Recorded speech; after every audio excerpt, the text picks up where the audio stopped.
Welcome to today's live stream. If you clicked on this video because of crypto bear market with a question mark after it, yeah,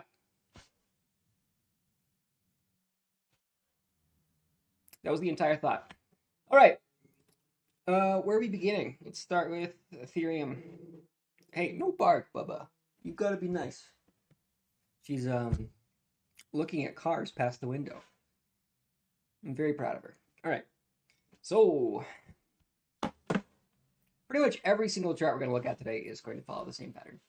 Um, It's going to be doing whatever it wants. It's going to see a massive bearish expansion with a compressionary period following. Now, what we can do is, because this extreme downward move is going to be so violent and so consistent, we can actually define it as a trend pivot. Honey, what did I say? Be nice. So, so like here on the daily chart, it's pretty low resolution here at like 30. So if we just go ahead and change this to say like the 12-hour, it should be around 60. Ready? Look at that. It's exactly 60. All right. So what happens is we have our downward expansion. The trend pivot forms. And every single chart we're going to look at is going to play off this trend pivot almost perfectly. So in this case, we go sideways, we test it, and we reject. So that does imply initial bearish rejection, which is very reliable to look at. So essentially, what you want to look at is 60 period 1.25 standard deviation on the 12-hour chart. Next time we run up and touch that pivot, that's going to be your short opportunity. If we cross inside, then this ends up being bullish, and we go back up to the mean of 60, which across the board is going to be a pretty big move. Here it's 6%. Let's take a look at Bitcoin.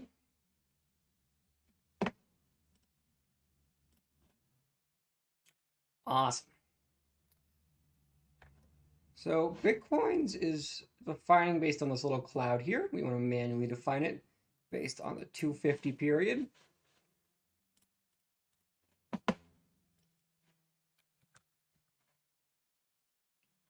Yeah, so that's pretty far away.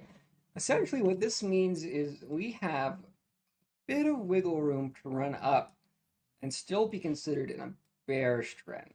So my prediction is we'll probably see either lateral trading for the next 2 to 3 weeks, or we see an upward test of our trend pivot before rejection. Third option is we could also just barrel straight down at any time with no warning. So probably not a good buy opportunity until we cross inside a trend pivot. Now, I think the most likely scenario, because it's the easiest to accomplish with the least amount of force, is either a sideways movement and then rejection, or sideways upward kick and then rejection. No bark. Our last live stream, we went over the bearish scenario. It's played out quite clearly. It is also known, Cat with Charts has repeated this many times, is that there are known institutional players who are obligated to liquidate their positions somewhere around 25,000. So his theory is if we crash below those values, somewhere between 20,000 and 25,000, those positions start liquidating, and they are very large. And that's going to start a free fall. So Cat thinks things should get a lot worse. And he's generally pretty good at predicting bear markets. All right, let's take a look at the live stream questions. Most charts are looking noisy. Yeah, let's take a look at gold. That's a great idea.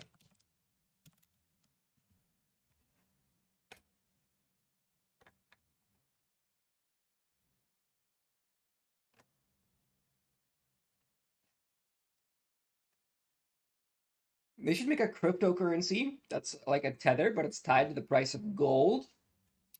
And you can trade in your cryptocurrency for an NFT of a picture of gold that says you own that gold. I'm a genius. All right.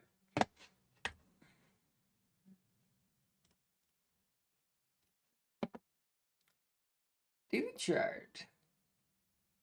Yeah, this is weird. So initially we have ourselves this trend pivot, which breaks very cleanly. We see the mean reversion.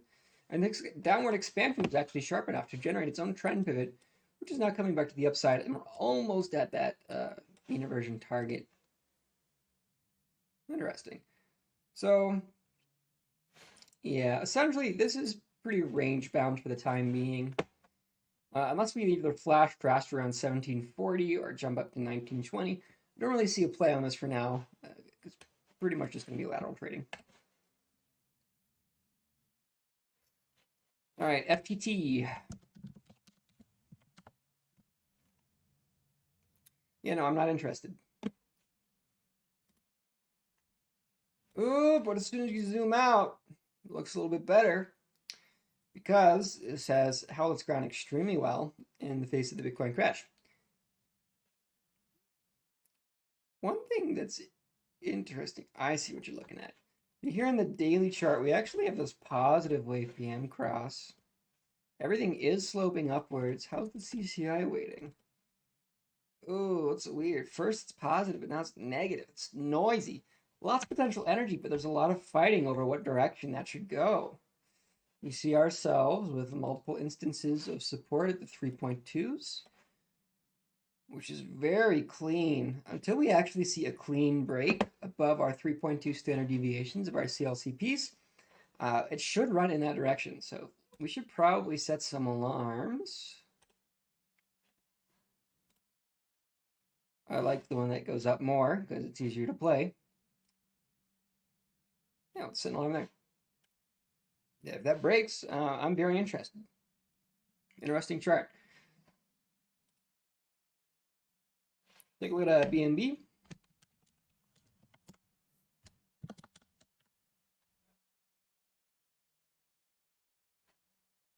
Dude, you've got a pretty good eye for charts today.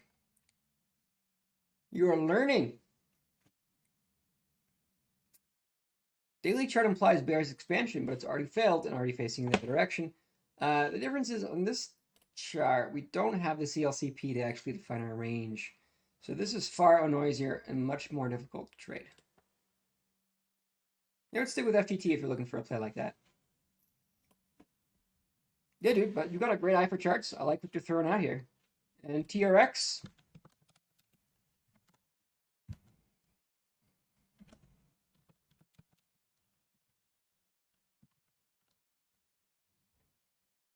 Wow. An actual positive trend. All right, man. One thing you need to do here, just go on the daily or the 12 hour. I would say 12 hour. The range here is much cleaner. Yeah, just wait for that test, the 1.25. But again, another great chart. You're doing a great job, man. You've come a long way as far as what you're throwing out here. All right, we got no other questions. I'm gonna call it a day. I've been super busy.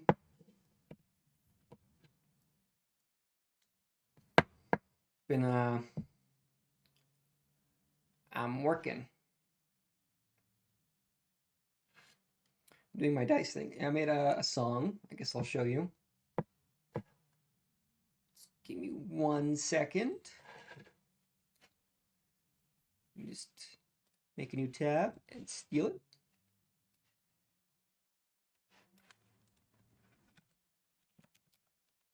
Yeah, so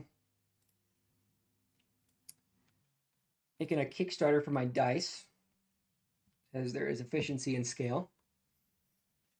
And essentially, I needed to write a song to actually get that working. I'm going to show it to you. It's pretty good.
pretty much spent like 2 entire nights until like 8 in the morning just programming that violin to make it sound realistic.